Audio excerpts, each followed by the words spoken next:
Good morning student. आज का जो हमारा टॉपिक है वो है अमेरिका द्वारा वेनेजुएला पर किया गया अटैक। ठीक है, क्या चाहता है अमेरिका वेनेजुएला से?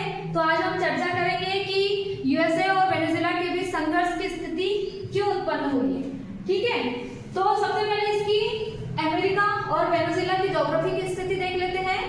जो आपका यूएसए है वो उत्तरी अमेरिका का देश है और जो वेनेजुएला है वो दक्षिण अमेरिका का देश है ना।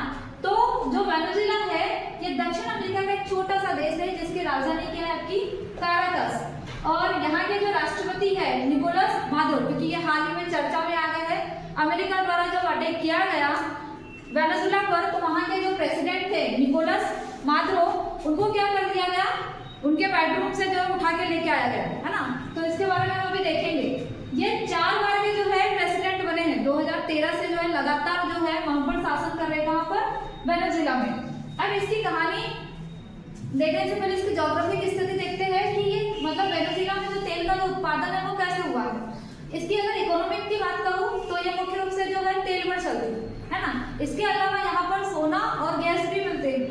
ठीक, फिर दूसरा ये देखा जाए तो ये एंडीज पर्वतमाला का एक हिस्सा है। मतलब एंडीज पर्वतमाला जो विश्व की एक लंबी नवीन बलिष्ठ पर्वतमाला में से एक है, जो जिसका जो क्षेत्र है वो कहाँ पर आता है आपका, वेनेजुएला। ठीक है, अब हम इसकी कहानी पढ़ते हैं कि भाई वेनेजुएला की जो किस्मत है वो कैसे चमकी। अचानक से जो है उसे कहना चाहिए कि सोना मतलब गैस और तेल के जो भंडार थे वो कैसे मिले। 1950 की अगर मैं बात करूँ तो 1940 में क्या हुआ था, हमारा सेकेंड वर्ल्ड वॉर हुआ था। जो दुनिया थी वो सेकेंड वर्ल्ड वॉर से झुलस रही थी है ना। तो वेनेजुएला को पता चला कि 1950 में मेरे भौगोलिक क्षेत्र में एक गाढ़ा चिपचिपा पदार्थ जो है वो पृथ्वी के अंदर बैठा हुआ है ना। तो उसे पता चलता है कि मेरे क्षेत्र में गाढ़ा चिपचिपा पदार्थ है जिसे क्या कहा जाता है, तेल। 1950 में जाकर इसकी जो किस्मत है वो चमकती है। 1952 में होता यह है कि ऐसा कहा जाता है दुनिया के कहना चाहिए 4 अमीर देशों की कैटेगरी में चौथे नंबर में था। दुनिया के जो अमीर देश है उनमें किस नंबर पे था, ये चौथे नंबर पे था। ठीक है, 1950 में इसकी किस्मत चमकी। 1952 में जो है कहना चाहिए कि दुनिया के अमीर देशों की कैटेगरी में ये चौथे नंबर पे था। इसी के कहने पर जाकर जो है 1960 में बगदाद में ओपेक की स्थापना होती। ओपेक क्या है, जो तेल उत्पादन जो देश है उनका एक बनाया गया संगठन है और इसी के कहने पर बनाया गया था है ना ओपेक, जिसमें वर्तमान की अगर मैं बात करूं तो कुल 12 देश है जो कच्चे तेल का उत्पादन करके उसका निर्यात और उसके कहना चाहिए कि जो महंगाई है या कहना चाहिए कि उसका कीमत है उस पर क्या करते हैं, नियंत्रण करते हैं। तो बगदाद की कहानी हो गई। हाँ, ये याद रखना कि ओपेक की स्थापना कहाँ हुई थी, बगदाद में। ठीक है, और कितने देश है इसमें, तो 12 देश है। लेकिन इसका जो मुख्यालय है वो कहाँ पे आपका, वियना में। ठीक है, इसका जो हेडक्वार्टर है वो है क्या आपका, वियना में। ठीक, इसी के कहने पर अब होता ये है कि 1960 में ओपेक की स्थापना होती है। 1970 में क्या होता है कि देश में, दुनिया में, विश्व की अगर मैं बात करूं तो विश्व स्तर पर तेल संकट उभरता है। तो जब तेल संकट उभरा है 1970 के दशक में, तो होगा क्या भाई, तेल क्या हो जाएगा, महंगा हो जाएगा। तेल संकट उत्पन्न हुआ तो वेनेजुएला अपने यहाँ के तेल को 4 रुपए की जगह पे कितने में बिक रहा था, 14 रुपए। मान के चलिए कि वो 4 रुपए का तेल कितने में बिक रहा था, 14 रुपए में। तो उसको जो बेनिफिट हुआ वो 10 रुपए का हुआ। तो 1970 के दशक में जब तेल संकट आया तो वेनेजुएला के पास डॉलर की बरसात हो गई है ना। ऐसा कहा जाता है कि यहाँ के जो लोग हैं वो डॉलर पर मतलब डॉलर बिछा बिछा के सो रहे थे, इतना पैसा था इसके पास। तो भाई ऑब्वियसली हो सकता है कि ये जो है एक तरीके से विकसित देश की कैटेगरी में जा रहा हो। तो ऐसा कहा जाता है कि वेनेजुएला की जो इकोनॉमिक थी है ना, प्रति व्यक्ति जो आय थी कहना चाहिए विकसित देशों में, स्पेन, इजराइल, इनके समकालीन थी, मतलब इनके समांतर हो गई थी। इतनी मतलब कहना चाहिए इसके पास पैसा आ गया, लेकिन ज्यादा दिन तक के तो नहीं चलता ना पैसा। तो 1990 के आधे जब तेल की कीमत में क्या हुई, गिरावट आई। जैसे ही तेल की गिरावट आएगी, तेल की कीमतों में जैसे गिरावट आएगी तो ऑब्वियसली जो पैसा इसने कमाया था वो पैसा क्या हो जाएगा, कम हो जाएगा। जो दुगना कमाया था वो कहना चाहिए 0.5 गुना हो जाएगा, आधे से भी कम हो जाएगा। तो 1990 के दशक में तेल की कीमतों में गिरावट आती है और वहां पे अगर देखा जाए तो वहां की जो सरकार थी, क्योंकि देखो इतना पैसा कमा लिया, इतना पैसा कमा लिया कि ऐसा कहा जाता था कि जो लोग थे वो लग्जरी गाड़ियों में घूमते थे, है ना, खूब फुल इन्वेस्टमेंट करते थे, फुल एंजॉय भी करना चाहिए और इन्वेस्ट, पैसा ही तो मतलब कहना चाहिए, एंजॉय तो करेंगे ना।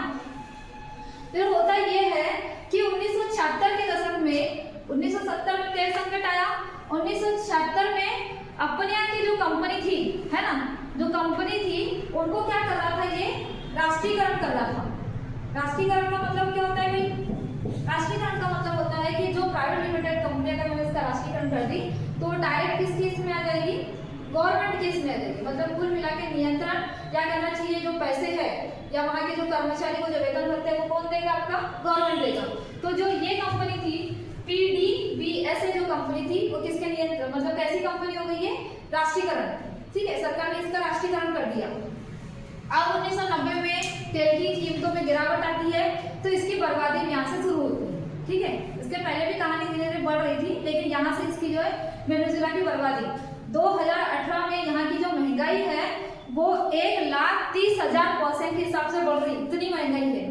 कहा जाता है कि यहाँ इतनी महंगाई है कि अगर एक सामान को खरीदने जाएंगे तो एक साइड एक सामान रहेगा और दूसरे साइड जो है पैसों की जो है गड्डियां रहती है। मतलब कुल मिला के अगर वो जो रहता है ना, जो तोलने वाला जो रहता है तराजू, तो वहां पे एक साइड रखा जाता है वस्तु को और एक साइड रखा जाता है क्या? पैसों को। इतनी कीमत बढ़ चुकी है, मतलब पैसों की वैल्यू नहीं है वहां पे, उस वस्तु की कीमत बढ़ चुकी है, इतना महंगाई है। तो इसके बर्बादी के 3 रीजन, मतलब बहुत सारे रीजन निकल के आ रहे हैं कि वेनेजुएला की बर्बादी स्टार्ट कैसे हुई। पहली है डच डिजीज। इसका मतलब ये है कि इसने क्या किया, अपने क्षेत्र में केवल और केवल तेल पे ध्यान दिया, केवल तेल उत्पादन पे। क्या क्या करना है उसको? तेल उत्पादन करना है। बाकी कृषि क्षेत्र पर उन्होंने ध्यान नहीं दिया, बिजनेस पर उन्होंने ध्यान नहीं दिया, सेवा क्षेत्र पर उन्होंने ध्यान नहीं दिया।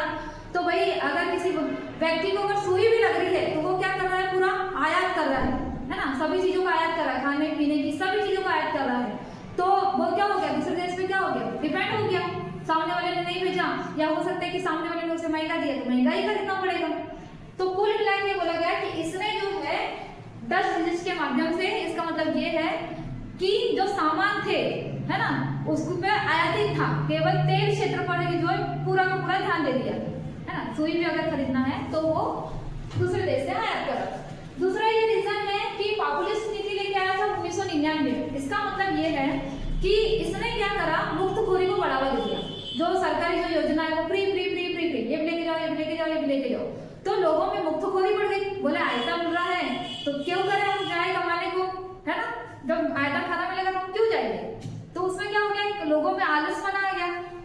तीसरा ये रीजन है भ्रष्टाचार। भ्रष्टाचार का मतलब जो ये कंपनी थी ना PDVSA, सरकारी जो कंपनी थी, यहाँ पे योग्य और कुशल इंजीनियर के स्थान पर जो राजनीतिक वफादार थे उनकी जो है नियुक्ति कर दी। अब वो राजनीतिक वफादार की नियुक्ति तो कर दी, उसको पता ही नहीं कि तेल कैसा निकालना है। तो उत्पादन क्षेत्र जो है वो क्या हो गया? धीरे धीरे कम हो गया। उत्पादन क्षमता क्या हो गई? कम हो गई, क्योंकि योग्य और कुशल इंजीनियर रहता तो हो सकता था कि 5 बैरल के स्थान पे 10 बैरल निकलता, ये 2 ही बैरल निकल रहे। तो ये धीरे धीरे जो है भ्रष्टाचार बढ़ गया। चौथा रीजन ये है साम्यवादी नीति। साम्यवादी नीति का मतलब कि जो प्राइवेट सेक्टर की जो कंपनी थी और जो गवर्नमेंट सेक्टर की जो कंपनी थी उसको बराबर का दर्जा दे दिया। जब प्राइवेट सेक्टर की कंपनी और गवर्नमेंट सेक्टर की कंपनी को बराबर का जो दर्जा दोगे तो प्राइवेट सेक्टर की कंपनी ये सोचो कि भाई मैं इतना उत्पादन करने के बावजूद भी मुझे बेनिफिट नहीं मिल रहा है ना, और गवर्नमेंट सेक्टर की कंपनी को मिल रहा है, तो प्राइवेट सेक्टर की जो कंपनी है इन्होंने काम करना बंद कर दिया, है ना। तो इसकी बर्बादी का, वेनेजुएला की बर्बादी का ये रीजन निकलता है कि क्यों ये बर्बाद हुआ और क्यों यहाँ की जो महंगाई है वो 1,30,000% के हिसाब से बढ़ रही है। अब ये चीज हुई, यूएसए ने क्या किया? यूएसए ने जो है वेनेजुएला पर अटैक तो किया, लेकिन मेन रीजन क्या था उसके अटैक करने का? ऐसा ही तो नहीं, क्योंकि हाल ही में जो न्यूज आई है उनमें ये बताया गया है कि ड्रग्स तस्करी की वजह से जो है हमने वहाँ के राष्ट्रपति पर अटैक किया, और वहाँ के जो राष्ट्रपति थे निकोलस मादुरो, ठीक है, वहाँ के प्रेसिडेंट जो थे और उनकी पत्नी को गिरफ्तार करके जो है न्यूयॉर्क की जेल में डाला गया। ऐसे सडनली तो जो है यूएसए ने वेनेजुएला पर आक्रमण नहीं किया होगा ना। तो इसके पीछे रीजन ये है कि एक समय ऐसा था कि यूएसए वेनेजुएला से बहुत सारा मतलब कहना चाहिए तेल आयात करता था।